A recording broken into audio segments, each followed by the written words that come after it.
以苹果公司为首的许多外资企业正准备逐步撤出印度，将一些基础性的工厂转移回中国境内。这被许多人看作是外资对印度政府无理举措的一种抵抗。有分析人士就悲观地认为，这一轮冲击或许会造成印度经济发展水平直接倒退20年。那么，印度究竟是如何惨遭美国收割的呢？各大外资企业又为什么要在这个时候选择逃离印度，回到中国呢？印度的经济发展水平未来又有没有变好的可能性呢？众所周知，自从2022年3月开始，美国就通过令美联储加息的方式，不断收割着来自全世界的热钱和流动资金，甚至到了今天，美国的金融系统内部已经出现了利率倒挂的情况。一旦出现利率倒挂的情况，美国的金融机构就会进入赔钱的周期，而一旦进入到赔钱的周期之后，美国势必就会想用其他更多的办法来弥补自己的损失。因此，美国越是缺钱，美国对全世界的收割力度就会越大。这个时候，作为一个拥有14亿人口但却没有强大中央政府的庞大经济体，印度就成为了美国理想的收割对象。根据新华社等多家媒体的报道显示，最近美国的贝恩资本公司宣布收购印度阿达尼资本集团 90% 的股份。这则消息一经爆出，立刻就震惊了美国和印度的资本市场。要知道，阿达尼资本集团在印度国内可是一家赫赫有名的资本投资公司。如今，阿达尼资本集团的管理人员居然将公司的控制权拱手让人，这等于是直接触动了印度金融投资市场的命脉。美国的资本家们可以通过阿达尼资本集团间接的操纵印度金融市场的局势，同时也可以利用其在印度内部的商业势力对印度本身的经济构成影响。再加上目前受到美联储不断加息的压力，印度卢比对美元的汇率一路狂跌。到了现在，大量印度国内的进口商品价格猛增，这直接影响到了普通印度民众的生活。但莫迪政府却对此束手无策。可正所谓屋漏偏逢连夜雨，就在美国加紧对印度金融市场展开收割动作的时候，许多在印度投资的外国企业也传出了一条令印度政府高度不安的消息。由于这些外资企业在印度受到的种种限制已经令他们感到不堪重负，所以这些企业决定将本国设在印度的工厂集体迁回中国，以满足国际市场对本品牌的需求。而如果这些外资企业通通回到了中国，印度的经济将会遭遇釜底抽薪般的一击。然而，这一切似乎也是印度政府自己所种下的恶果。根据多家媒体的报道显示，由于近几年苹果公司执行去风险化的产业转移政策，大量的苹果手机组装工厂被转移到了印度境内。但这种去风险化的措施很快就为苹果公司自身招来了新的风险。有苹果公司的负责人近日就告诉媒体，由于印度工厂的工人平均受教育水平不高，无法完成高精度的工作，这也导致印度工厂组装出来的 iPhone 15和其他系列的 iPhone 手机遭到了大量的投诉和退订，这也给苹果公司的运营造成了直接性的损失。同时，印度政府也趁着苹果公司等外资企业迁入印度的时机，开始向这些外资企业狮子大开口。也就是说，这些外资企业不仅要忍受着印度工人糟糕的工作成果，还要忍受着印度政府对他们的巧取豪夺，甚至是敲诈勒索。对于这样的情况，这些外资企业内部的管理人员早就有了一些不同的想法。果然，当越来越多的外资管理人员开始抱怨印度的投资环境之后，包括苹果公司在内的许多外资企业就不得不选择撤离印度市场。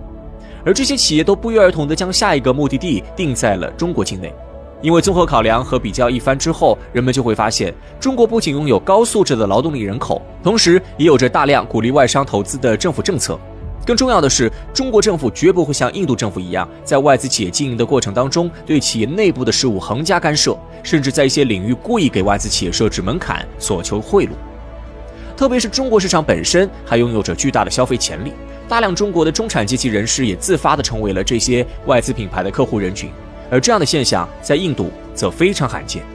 这样的现象让外资企业对中国产生了一种非常强烈的依赖感，同时也让一些外资企业看到了印度和中国之间最为真实的经济差距。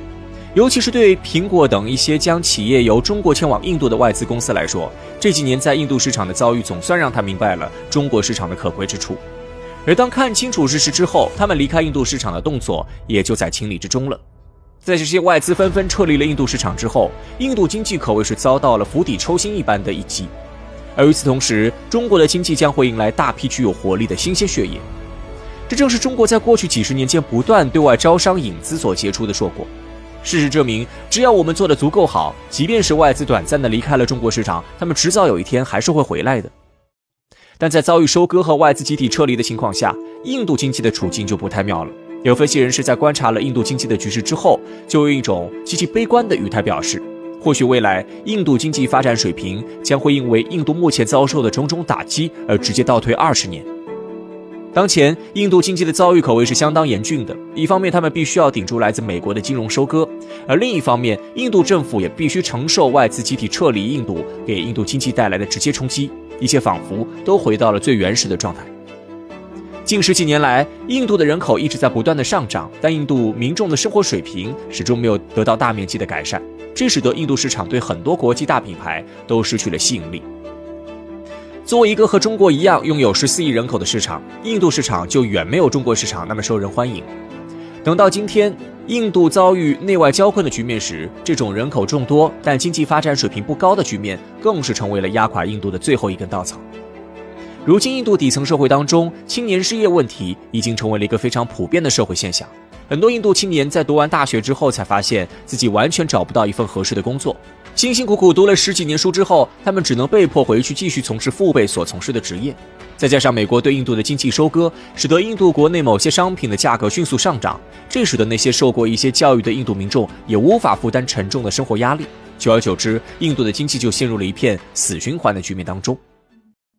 而另一方面，印度的社会矛盾也变得空前尖锐，各种匪夷所思的案件在印度社会中层出不穷。这一切都是普通印度民众对于政府糟糕经济政策的一种反应，但印度政府却选择对此视而不见。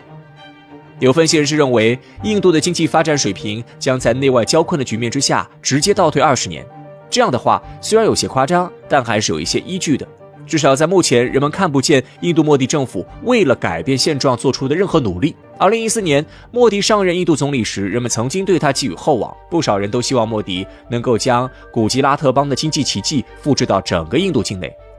可莫迪如今已经当政10年了，印度的经济发展水平不但没有变好，反而变得越来越糟糕。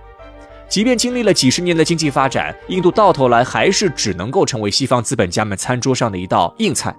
无论是印度政府、印度企业还是印度人民，都没有参与饭局的实力。造成当前这种局面的原因是复杂的，但同样也是令人感到触目惊心的。经济领域的改革如果不以政治领域的改革作为基础条件，将很有可能会面临止步不前，甚至是一地鸡毛的结局。只可惜，印度政界和商界的某些人士至今也没能明白这方面的道理，这致使整个国家依然沉浸在一种极其落后的氛围之下。在这样的条件下，经济发展水平出现大幅度波动也就不足为奇了。莫迪注定不是拯救印度经济的那个人，未来印度政坛当中恐怕也不会出现一个能够帮助印度经济力挽狂澜的人。要想让印度的经济实现真正意义上的发展与腾飞，还是要靠印度人民自己去探索前方的道路。面对来自外部和内部的压力，印度人民只有依靠自己的力量才能取得最终的胜利。然而，这一切对于印度这个国家而言，似乎又是一个不可能完成的任务，因为他们与现代社会之间的距离实在是太远了，远到令人难以想象。但世界经济发展的潮流却不会因此而停下。如果未来印度再不做出改变，那么或许会随着时代发展的浪潮，逐渐退出世界经济的第一梯队，甚至会直接在现实的面前被冲击得七零八落。瑞典为何会如此反华呢？2018年，一则关于中国游客被瑞典警方粗暴对待的新闻冲上热搜，与此同时，也让瑞典这样一个十分低调的国家重新回到大家的视野当中。但令人感到非常意外的是，这个看似平常跟中国并没有什么交集的国家，却在面对中国的时候展现出了十分强烈的敌意，甚至这种敌意都不是极个别人的偏见，而是几乎整个瑞典社会的集体态度。这到底是怎么一回事呢？其实这一切的源头都还要从3个世纪之前的陈年旧事开始说起。2018年9月21号，瑞典电视台栏目瑞典新闻悍然在直播当中公然播放辱华视频，一时间引得全网哗然。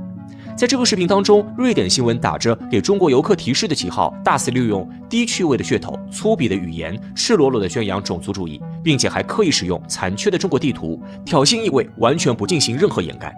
对于瑞典新闻的这种无理行径，中国网友自然是愤怒不已，就连人民日报官方也罕见地用上了重话，表示辱华者必须付出代价。其实，瑞典新闻之所以敢公然将辱华视频搬上荧幕，归根结底在于许多瑞典民众普遍对中国的那种歧视心态。这种歧视心态使得瑞典民众即使看到了辱华视频，也会感到这是理所当然的样子，符合他们对中国人的那种传统印象。时间倒回到3个世纪之前，其实在那个时候，瑞典民众不仅没有对中国人有任何的歧视心理，反而还十分崇敬。